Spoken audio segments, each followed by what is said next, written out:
That's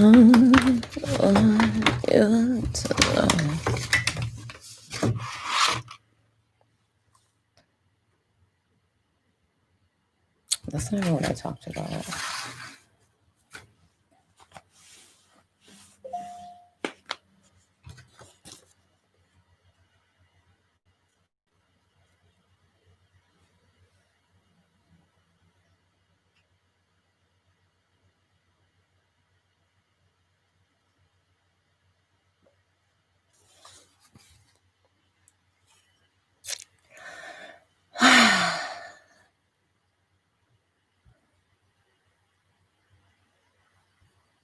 This thing's been going for a minute. Didn't even know it. What's up, everybody? It's day 2 of the 30-day wellness challenge.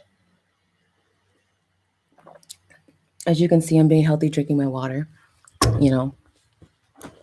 But I did start my Monday the way that I prefer to start it. Good morning, Brian. How you doing this morning? So I did start my day with my 3 steps. And just to give you a background on 3, I love the number 3. I do everything in 3s. And it's not just me, it has a lot of meaning in numerology and spirituality and all different traditions as well, not even just in one area. It's all over the world. So I really resonate with the number 3 and the way that I do things when I break them up into a system or I break them up into parts. I like to part things out in 3s. And that works for me on how I set my schedule. It works for me on how I, put things together or plan things. And yeah, it just works, feels good. And I think that it also gives me space to be practical and creative with how I do things. It's always like the third part is the creative part. How does it all come together magically? But today I want to talk about focus because focus is so much more valuable than we might realize right now because it's being lost, definitely being lost. Distraction, the way that we receive information is changing as well. So it's really a superpower for someone to have focus, to have mental focus, to be able to stay on track with what they're doing, whether it's like a project or you want to finish a book. But being able to stay on track with what you're doing is definitely going to set us apart in the future, but also really make our lives a lot more easier and productive. Because imagine just, we've all had those times where we're just busy doing things, but there's nothing really coming out of it. And it's because we're not doing productive work and we're not doing work that we know has a purpose behind it. And so in the past, I've always liked to just work. Like I grew up as a busybody, cleaning, just always something to do, right? And it's a mindset a lot of us connect with, especially as women. There's always something to do because we've been raised that way. We've been trained that way since, young children, to be multifaceted in how we kind of can view a whole room. We can run a whole ship. We can multitask. But yeah, it's definitely needed to be able to focus. And so that's why I was saying yesterday, I like to start my meetings and things with meditation, a few breaths, and then, it gets everybody into like here, into the present. And then we can talk. We can go from there.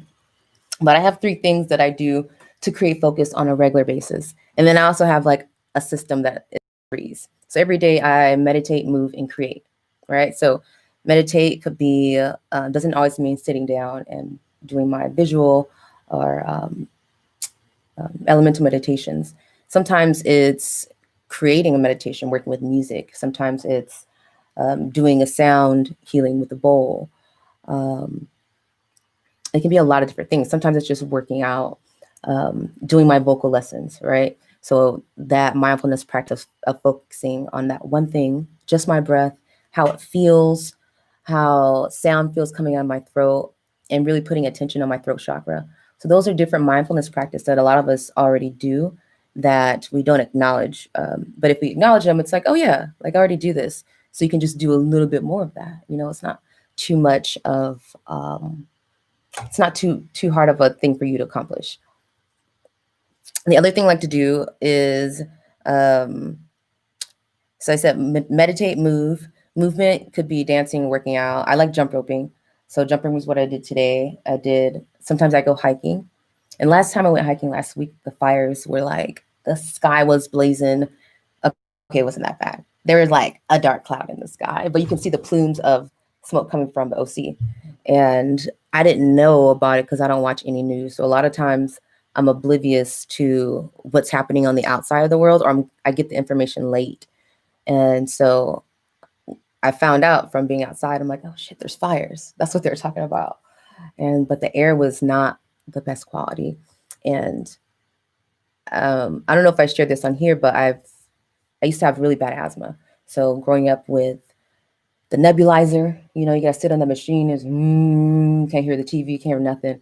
And you just feel decrepit. I was a very active little kid, and yet I had to sit on this nebulizer machine because I couldn't breathe. So on this nebulizer, and I'm sorry, I just was thinking of it, and I actually got into the scene of using the nebulizer. But I got to a point where the asthma was just really bad. It was being triggered when I was working out. I was using my inhaler 5 times a day. And I was like, this is not normal. Oh, that gains up high. This is also not how I want to live my life, is having to take my inhaler and put it right here while I'm running, because you might need it while you're running, right? So you end up, your life is flowing around this imbalance that you have, especially if you're an active person.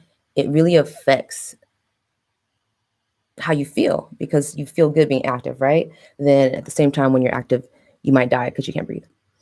So it's something that I want to definitely transform in my body. And there was a heartfelt reason for that, right? It was health. It was feeling more like the super woman that I am. And so asthma just wasn't cutting into that for me. And I was like, you gotta go. But yeah, it reminded me of going through that healing journey of using breathing, using actual exercise and meditation to untrain those habits of bronchoconstriction. So your air is tightening up. And I had to really understand also asthma itself. What is it? What is the mixed message that it's sending to my body and causing these reactions? And after understanding the pathology of it more, it helped me to really understand what my asthma needed to hear. If you think of it as a visitor in your body and it's crying out for something, it needs something. And once your body gets that something, then the visitor will pass along. And so for me, it was definitely freedom of expression. That was a big part of my throat chakra, healing my expression, coming out more freely and with love, not with fear or doubt or, just all the negative things that come with expressing yourself. And it's definitely something that I can connect with growing up into young adulthood. So obviously it's affected how I live my life. And a lot of things that I've done creatively is with the purpose of healing, and including these things like, the vlog I'm doing right now. So it's just like I was telling you, I have my plan of how I weave things together. I also weave in what I need as a person, my healing needs. I weave it into the work I want to put out, the purposeful work I want to put out, right? So get that 2 for 1, right? 3 for 1 deal. And I feel good about, what I'm doing. And the thing is, I'm not, one thing I didn't really resonate with as the title of a Chantra Healer, because I know a lot of you guys know me from that, right? So with that comes a certain assumptions, right? A visual of what that is. And it took me a while to, as a healer, as a person that's working in the field, to find my sweet spot, to find what really what's my purpose in what I was doing and how I wanted to convey that purpose or deliver it. And there's definitely a hypersexuality that I was working with. And you think about, people who are in need of any kind of healing, there's an imbalance going on, right? So of course they're looking for help, or they're looking for something to change that. And a lot of times what they're looking for is not particularly healing or the healing that you offer. Um, and for me, it over time, I was building up these certain tension blocks, instead of becoming more open and healing and loving, I became more like on guard, distrusting, skeptical, all those things. And if you think about that, in a big scale or a big picture, like my job is to not only just heal myself, but create space for others, and help them to facilitate their own healing. And, to do that, you have to take care of yourself and take care of your inner space, and also be responsible with how you hold that space. Right. So I don't have any regrets, but I definitely learned a lot about myself and how you can be naive. That's one thing that I've heard a lot of, even just growing up, being naive, being people pleaser, right? So people pleaser where you're jumping over your boundaries, not holding your boundaries because you don't want to say no. And especially when you are working with people that need help, it's important to humble yourself and know that you're also a person that needs help.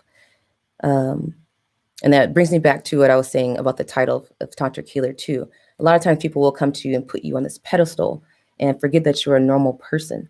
Even though I am a superwoman and I say that and feel that 100%, there's still a human aspect to me that makes me, doesn't make me anything. It just means I'm growing. I'm doing the same shit you're doing, which is living life, sometimes going smoothly, sometimes going bumpy, but there is no pedestal or there's no picture of perfection that actually exists. You can post all this shit on Instagram and, paint the perfect picture of health and wellness and, but really everybody's going through some shit. Like, don't ever doubt that. Don't ever doubt that you're alone going through some shit.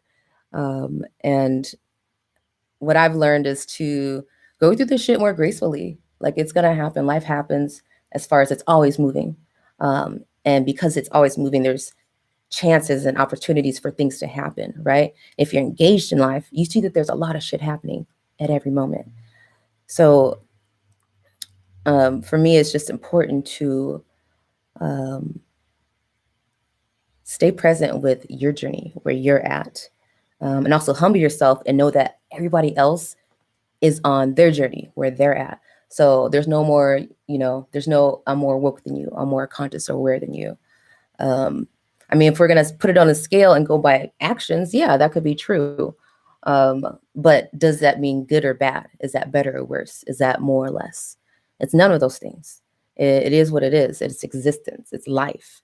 And like we were saying yesterday, that, God is love. That is our right. We're loved in that, our existence. We don't have to do anything great, to deserve that. If you're alive, you are loved. You're existing. And it's up to you to decide what to do with that. So I'm just talking to myself, talking to y'all.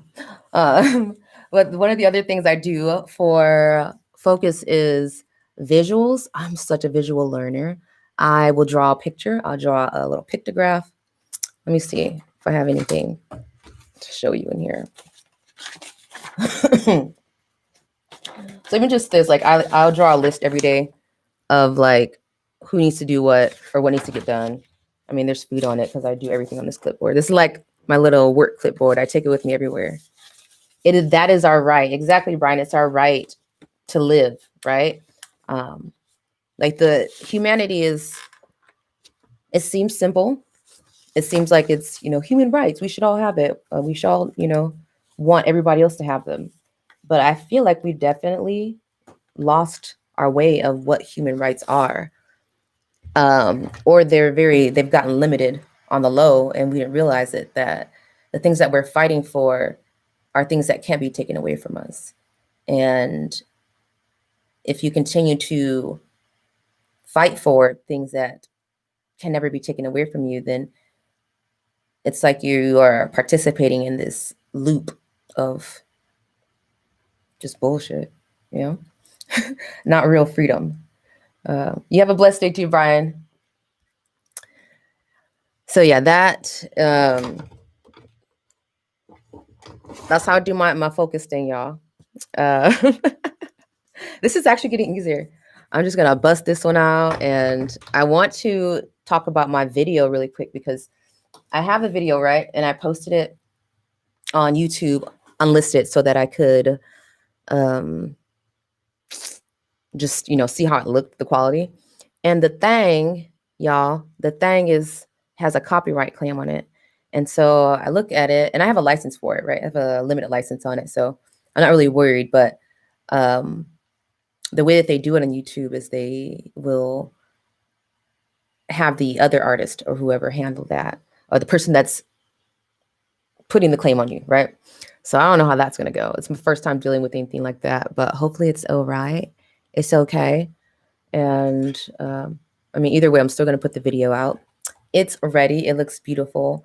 And I'll talk more about it as, after I release it, and give you some more backstory around it, because really it's visually beautiful.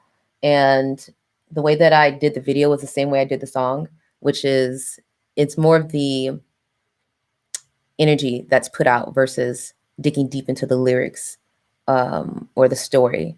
Like the story is how you feel when you listen to it. And that's my intention when I wrote it. I didn't really write it to be super deep. I always research and put a bit of information or something that maybe people wouldn't hear or know about before in the song. For instance, in Hair, I talked about, in my rap verse, I talked about Egyptians with wigs, Yaki in the front, C4 in the back. Or was it C4 in the front, Yaki in the back? And that was from doing my research about old ancient wigs, like what were they made out of, what they look like, and digging deeper into the history of hair and all its forms, whether it's in natural forms, different kind of braiding styles, like it's artistry. So, and a lot of times too, braids were used to hide things. So people were able to braid things like rice, store food in their hair. Like imagine that, like we weave baskets, that, but you can also do the same thing with your hair. So it's just fascinating. And in this song, I talked about a standing wave.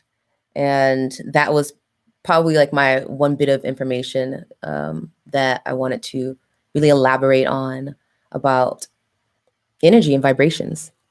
So, but besides that, it's really a song that is just all energy. Like the words that I put in there is for the energy of the words, not per se the composition of them and how deep they are. So I'm proud of it. It is my first solo project, and like mentally it was a lot because I'm thinking, I always make stuff so I can just make the dress and make all the costuming, and I've been doing that forever. But also thinking of the story behind the video or the plot design, like those are things we just did on the fly, or driving in the car. I'm like, this is a nice spot to record, or something that looks like that.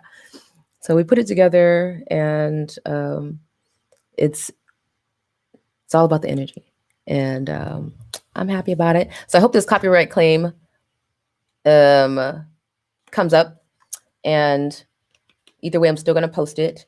I was going to post it today, but I'm a numbers person, like I said. So we're going to do it on the 3rd, which is tomorrow. And what was the other thing? Oh, yeah, I booked my ticket. So I'm officially booked and ready for Ghana. So I'll be out there in first week of December, on time for my birthday. On time for my birthday. Okay. All right. I'm going to see y'all later. In case you haven't done so, get yourself some of my body butters, because I've been in the kitchen cooking and they're ready. Actually, I think not a day has gone by that I haven't sold the body butter. So I'm really grateful for that.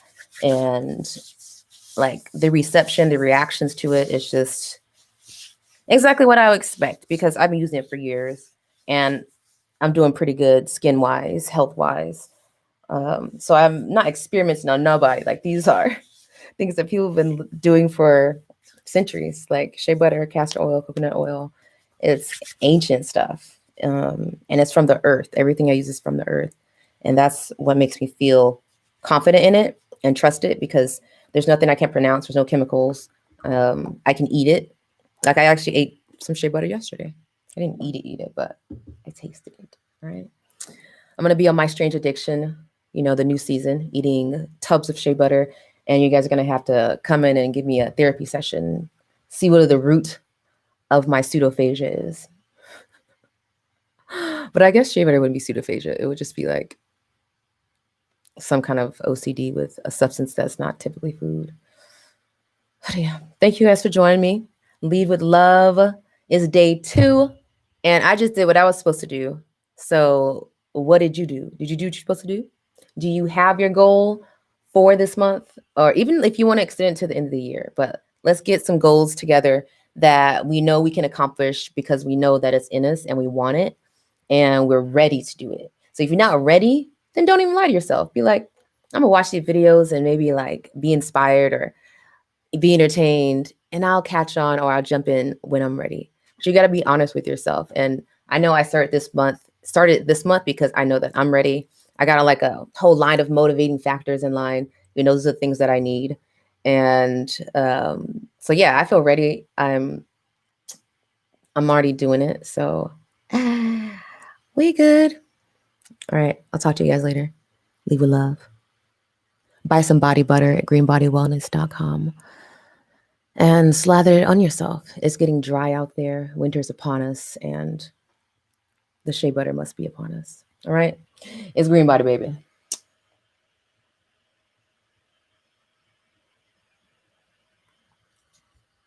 It's Green Body, baby.